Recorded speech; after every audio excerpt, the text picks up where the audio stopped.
Commerce and accountancy optional in UPSC is one of the top scoring optional.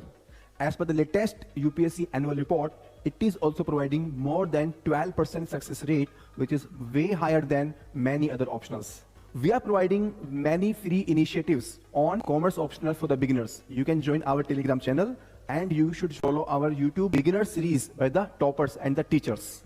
You can also schedule one-to-one mentoring call with me to plan your strategy for the commerce optional. Our courses on the commerce include classroom course, enriched study material, detailed solution of the previous year questions, and the daily answer writing mock test and practice. We are also adding the value through value additions.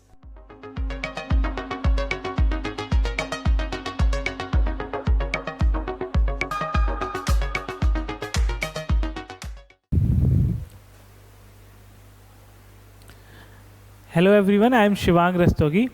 So today I will be telling you very important points or the mistake that most of the aspirants, including me, might have committed or may commit in the near future.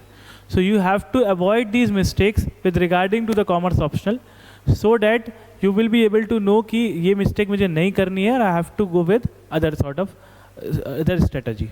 Fine. So let's discuss these issues. सबसे पहली बात जो most of the aspirant face या फिर गलती करते हैं, they do not put adequate focus on GS और ऑप्शनल. देखो दोनों चीज़ इंपॉर्टेंट है, जीएस भी इंपॉर्टेंट है और ऑप्शनल भी.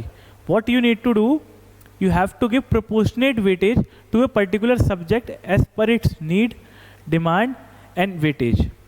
तीनों चीज़ों का ध्यान रखना है. एसए की भी रिलेवेंस है, एथिक्स की भी रिलेवेंस है, जीएस की भी और ऑप्शनल के पेपर की भी. सो आप किसी से ट्रेड ऑफ नहीं कर सकते. अगर आपका ऑप्शनल बड़ा है, अगर आपका ऑप्शनल टाइम मांगता है, प्रैक्टिस मांगता है, so you have to give dedicated amount of time to the optional. वो इग्नोर करोगे तो you have to pay the price for it.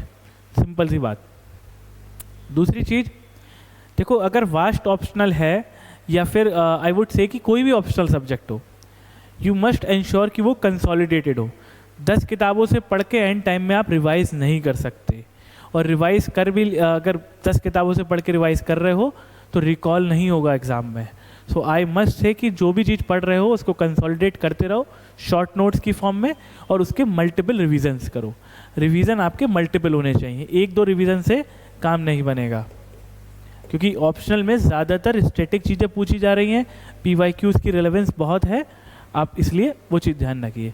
So revision also includes the role of PYQs and consolidation includes the role of PYQs and test series. Then you have to ensure and keep this thing in your mind, especially the commerce people. You have to balance the numerical aspects and the theory aspect of paper 1. बहुत सारे लोग हम लोग ये सोचते हैं कि paper 1 is just about numericals, but that is एक fairly wrong notion. Paper 1 carries वो things, it has numerical portion to an extent and it has theoretical portion. So 50% वो है और 50% आपका थ्योरी है.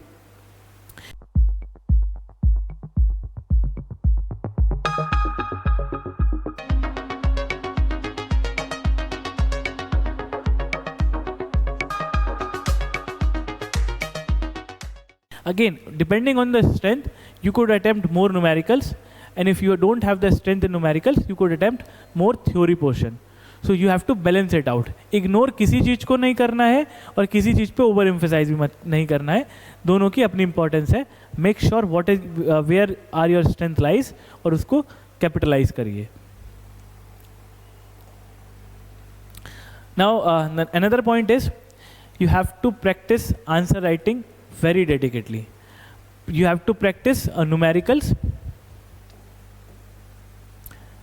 The numericals which are there in your paper 1, उनकी बहुत अच्छे से प्रैक्टिस करनी है, specially in the month between prelims and the mains portion. जो आपका मेंस फेज होता है वो 70-80 दिन बहुत अच्छे से प्रैक्टिस करनी है. अच्छे से मेरा मतलब है रोज़ 1 या 1.5 घंटा आप उसको प्रैक्टिस करिए. उससे आपका एकदम स्किल डेवलप हो जाएगी. You will be able to do correct calculation, arithmetic accuracy improve होगी. दूसरी चीज़ आपकी स्पीड इंक्रीज होगी, तो पेपर में आपकी टाइम की शॉर्टेज नहीं पड़ेगी. दोनों चीज़ का ध्यान रखना है. Then specially in the paper 2 या फिर पेपर 1 में भी जो थ्योरेटिकल पोर्शन है उसको आपको आंसर राइटिंग की फॉर्मेट में बहुत अच्छे से करना है. देखो आंसर लिखोगे तो आपको पता चलेगा कि आपके अंदर कमियां क्या हैं. You will be able to take good feedback from your mentors और teachers, and on the basis of that you will be able to write decent answers. So you must make sure कि आप answer writing लिखें.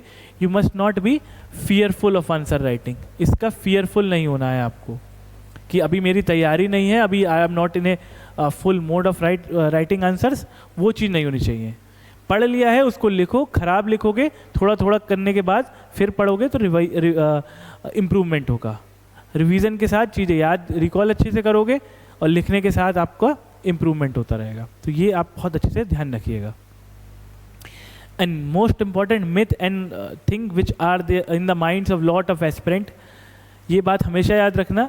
Yes, commerce option is a vast, but it is not unmanageable, it is quite manageable. Syllabus पढ़ो, strategic areas पढ़ो, कहाँ से question आ रहे हैं तो आप सॉल्यूशन निकाल लोगे उसका. So what I am trying to say is that not everything which is given in the syllabus और which is there in commerce option is important और इज हैविंग इक्वल वेटेज. कुछ चीज़ों की ज़्यादा वेटेज है, कुछ चीज़ों की कम वेटेज है. If you I am suppose to tell you an example, there is a subject of financial management. उसमें there are few theories of dividend decisions या फिर कैपिटल बजटिंग की कुछ थ्योरीज हैं जो बार बार रिपीट होती हैं. इससे मोदी MM थ्योरी जो है, वॉल्टर मॉडल है, गॉर्डन मॉडल है, तो वो बहुत रिपीटेटिव होता है. तो दैट क्लियरली शोज़ कि वो इम्पॉर्टेंट है. अब डिविडेंड डिसीजन में लिंटनर मॉडल है तो वो इतना इंपॉर्टेंट नहीं है, या फिर ट्रेड ऑफ थ्योरी है कैपिटल बजटिंग की तो वो इतनी इंपॉर्टेंट नहीं है. तो ये सारी चीज़ें आपको ध्यान रखनी है. जो जिसकी वेटेज ज़्यादा है, प्रोपोर्शन ज़्यादा है, प्रीवियस ईयर क्वेश्चन में रिपीटेटिव ज़्यादा है, तो उसको आपको ज़्यादा फोकस करना है, उसकी प्रैक्टिस भी अच्छे से करनी है. बाकी चीज़ों को आप पढ़ें थोड़ा सा, बट ओवर एम्फेसाइज नहीं करना है उसको. अदरवाइज ओवर एम्फेसाइज करोगे तो चीज़ें आपकी मतलब रडार से थोड़ी थोड़ी छूट जाएंगी फिर. ठीक है. तो these are the few things, caveats I just want to share with you guys, जिससे कि आप लोग अपनी प्रिपरेशन के दौरान ये चीज़ें ना करें, क्योंकि इस चीज़ों का प्राइस आपको बहुत हैविली पे करना पड़ता है आफ्टर अटेम्प्ट्स गॉट एग्जॉस्टेड, या फिर एक दो अटेम्प्ट वेस्ट होने के बाद आपको ये सारी चीज़ रियलाइजेशन होता है. मेक श्योर कि प्रिपरेशन से पहले ये चीज़ें ध्यान रखना है कि रिवीजन भी करना है, आंसर राइटिंग प्रैक्टिस भी करनी है, वेटेज बैलेंस भी करना है GS को और ऑप्शनल को. ठीक है. Okay, thank you very much. Commerce and accountancy optional in UPSC is one of the top scoring optional. As per the latest UPSC annual report, it is also providing more than 12% success rate, which is way higher than many other optionals. We are providing many free initiatives on commerce optional for the beginners. You can join our Telegram channel and you should follow our YouTube beginner series by the toppers and the teachers.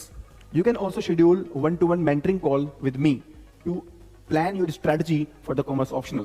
Our courses on the commerce include classroom course, enriched study material, detailed solution of the previous year questions, and the daily answer writing mock test and practice. We are also adding the value through value additions.